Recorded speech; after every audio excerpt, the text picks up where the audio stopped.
भाजपा के लोकप्रिय नेता व देश के प्रधानमंत्री नरेंद्र मोदी की एनडीए सरकार ने 9 वर्ष पूरे होने के बाद महा जनसंपर्क अभियान चलाया है, जो 30 मई से शुरू होकर 30 जून तक चलेगा।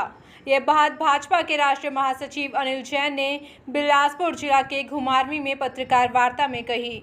अनिल जैन हमीरपुर संसदीय क्षेत्र के प्रबुद्ध जन सम्मेलन में भाग लेने के लिए घुमारवीं आए हुए हैं। उन्होंने कहा कि महाजनसंपर्क अभियान के तहत लोकसभा क्षेत्र में विभिन्न प्रकार के कार्यक्रम आयोजित किए जा रहे हैं, जिनमें मुख्य रूप से प्रबुद्ध नागरिकों का सम्मेलन, लाभार्थी लोगों का सम्मेलन, व्यापारियों का सम्मेलन तथा अन्य कई प्रकार के कार्यक्रम, जिसके तहत घर घर जाकर केंद्र सरकार के द्वारा 9 वर्षों में किए गए जिन हितैषी कार्यों के बारे में लोगों को जागरूक किया जाएगा। आज के दिन को लोकतंत्र के काले दिवस के नाम से जाना जाता है।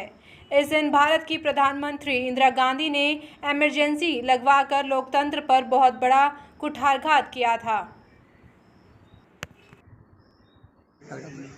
घुमारवीं में जो हमारा भारतीय जनता पार्टी का जो 9 साल पूरे होने पर जो कार्यक्रम महासंपर्क अभियान चला है, जो 29 मई से 30 जून तक, उसके तहत आज इमरजेंसी लगने का काला दिन भी था। उसके संबंध में भी और यहाँ के प्रबुद्ध नागरिकों के बीच में मैं अपनी बात रखने 9 साल में हमने क्या किया है और किस प्रकार से लोकतंत्र पर जिन लोगों ने खतरा किया था, लोकतंत्र को जिन्होंने धूल धूसरित किया था, कलंकित किया था, उनका भी पर्दाफाश करने आया। सर, किस तरह काला दिवस मानते हैं? जैसे आप कह रहे थे कि काला दिवस रहा है। नहीं, काला दिवस ये तो हम और आप शायद उस समय रहे हो ना रहे हो, मैं तो था और पूरे होशोहवास में था। तो 1975 में जब देश में इमरजेंसी लगी तो किस प्रकार की यातनाएं राजनीतिक कार्यकर्ताओं को, सामाजिक कार्यकर्ताओं को, हमारे संघ के स्वयंसेवकों को उनके नाखून निकाले गए, जेल में डाला गया बगैर किसी कारण के। ये सब इतने अत्याचार देश पर हुए, तो इससे ज़्यादा खराब दिन क्या हो सकता है? लोगों को बोलने की स्वतंत्रता नहीं थी, लिखने की स्वतंत्रता नहीं थी, अपनी बात कहने की स्वतंत्रता नहीं थी और अकारण ही देश के बड़े बड़े नेताओं को जेल में ठूस दिया गया। इससे खराब दिन क्या हो सकता है? यही काला दिन था, यही कलंक था देश के ऊपर। सर, लोकसभा चुनाव में 1 साल से कम का समय है, किस तरह से लोगों के बीच में जाया जा रहा है? और लोकसभा चुनाव की दृष्टि से जो नरेंद्र मोदी जी की सरकार ने, एनडीए की केंद्र में जो भाजपा के नेतृत्व में चल रही सरकार ने जो 9 साल में जो कार्य किए हैं, उन कार्यों को लेकर हम जनता के बीच में जा रहे हैं। पल पल का और पाई पाई का हिसाब दे रहे हैं। इससे पहले 2014 से पहले देश में पॉलिसी पैरालिसिस थी। 2014 से पहले देश में स्कैम इंडिया कहलाता था, घोटाला का देश कहलाता था। 12 लाख करोड़ के घोटाले हुए, तमाम मंत्री जेल में गए। तब की सरकार के सो कॉल्ड सबसे ज़्यादा ईमानदार और अर्थशास्त्री प्रधानमंत्री के नेतृत्व में चल रही सरकार के मंत्री जेल गए और प्रधानमंत्री मौन बैठा रहा, प्रधानमंत्री बगैर किसी एक्शन के रहा।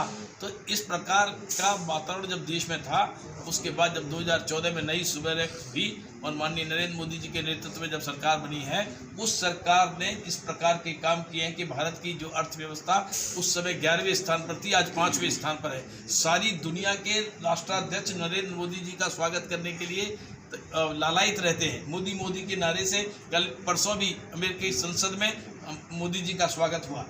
पहली बार देश का कोई प्रधानमंत्री दूसरी बार अमेरिकी कांग्रेस को संबोधित करने गया। ये भारत का सम्मान है, ये 140 करोड़ भारतवासियों का सम्मान है। ये नरेंद्र मोदी जी अच्छा बोलते हैं, अच्छा दिखते हैं इसलिए नहीं है जी। मोदी जी ने इस देश के 140 करोड़ देशवासियों को अपने साथ लेकर दुनिया में भारत का डंका बजाया। भारत एक दुनिया में महत्वपूर्ण बाजार है, भारत दुनिया में एक महत्वपूर्ण निर्णायक भूमिका अदा करने वाला, नीति देने वाला देश है। दुनिया की सभी शक्तियों को, और यूनाइटेड नेशंस हो, G20 हो, G7 हो, सबको कहीं ना कहीं नीति निर्देशन का काम भी भारत ने करना शुरू किया है। इसके कारण से सारी दुनिया के लोग मोदी जी का खैर मकदम करते हैं, स्वागत करते हैं और ये हम सब भारतवासियों के 140 करोड़ भारतवासियों के लिए गर्व का विषय है। इन बातों को हम देश के लोगों के बीच में रख कर चुनाव लड़ रहे हैं। हम विकास के आधार पर चुनाव लड़ रहे हैं। सबका साथ, सबका विकास, सबका विश्वास और सबके प्रयास, इसको फलीभूत कर इसको जमीन पर उतार कर जनता के बीच में जा रहे हैं। पहले 2 लाख लोगों की जीवन में परिवर्तन होता होगा, चाहे मकान बनने का मामला हो, चाहे गैस देने का मामला हो, चाहे शौचालय देने का मामला हो, चाहे जल से नल देने का मामला हो।